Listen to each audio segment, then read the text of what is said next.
So let's have a look. How green is a ground source heat pump?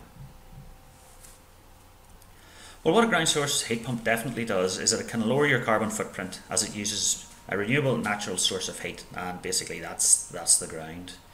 According to Energy Saving Trust, heat pumps with mid-range efficiency use about a third the energy that a conventional gas or oil boiler uses to produce the same amount of heat. So that would be quite consistent with a typical COP of around about 3.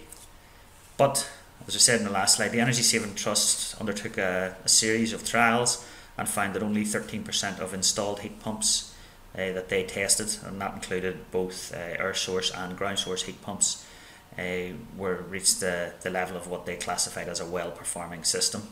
And basically they put the poor performance down to many systems having been installed incorrectly.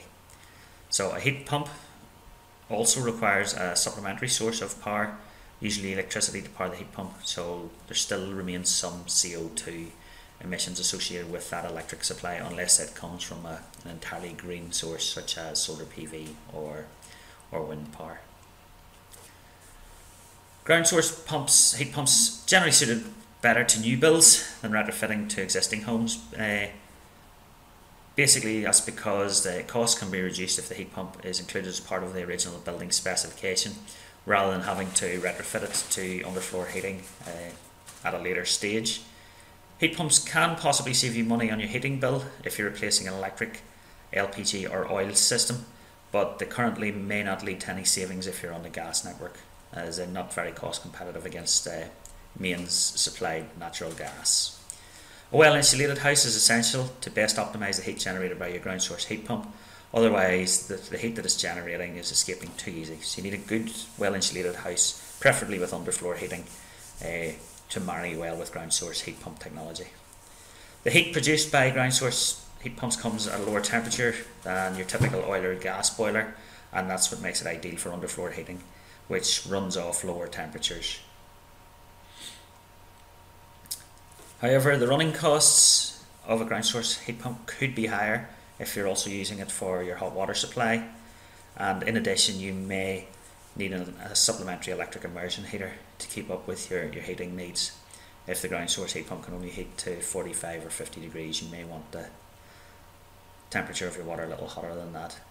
But once in place, the ground loop requires little or no maintenance, and heat pumps also qualify for the Renewable Heat Incentive Premium Payment, which is a government scheme which will provide around about £1,250 towards the purchase of your heat pump.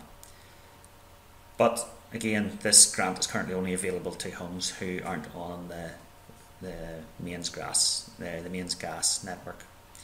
Again, sort of in recognition that it isn't a cost-effective technology against mains gas.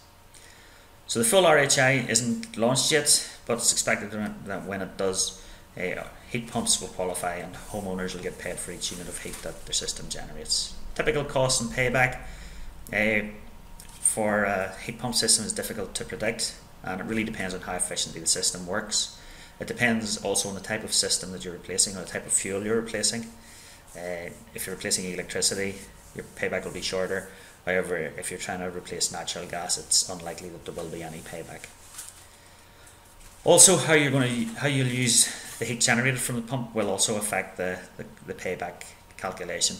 But the Energy Saving Trust estimated that a typical ground source heat pump could save around £180 per year to 480 if you're replacing electrical heating.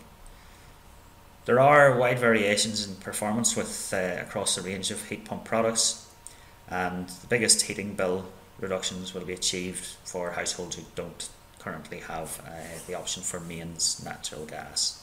Payback time for heat pumps will be reduced once the RHI is launched, as it will pay householders who generate heat using renewable technologies such as heat pump. The ground source heat pump isn't recommended for all homes, and a few things that you need to think about before installing on any given property is the size of the home and the garden. You'll need enough space to accommodate your ground loop and pump and access for digging machinery. Your existing fuel system, so basically not recommended if you're connected to mains gas. What heating system you're currently using? So a ground source heat pump produces low temperature heat, and so it's best connected to underfloor heating system rather than radiators. And for domestic hot water, you may need separate electric immersion to actually reach the temperatures that you required. And finally, how well insulated is your home? So before considering a ground source heat pump to improve your home's efficiency, the house should be better insulated with loft and cavity wall insulation.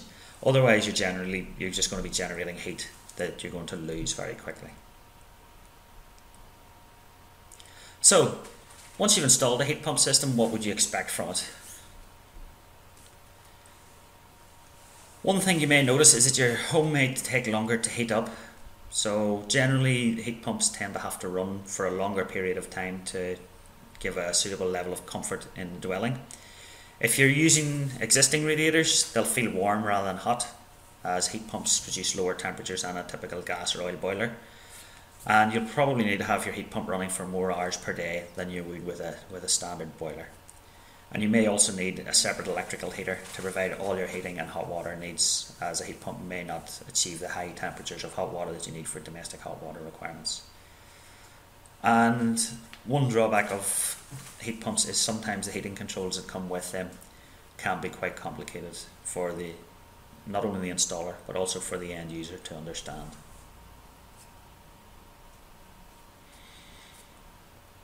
Okay, so that concludes this brief introduction to heat pump systems, and although we focused on ground source heat pumps through this one, the mechanism of operation for air source heat pumps and water source heat pumps are similar, and that's what we look at in the next section. We look at a little bit more detail at the different types of heat pump that you can purchase on the market today.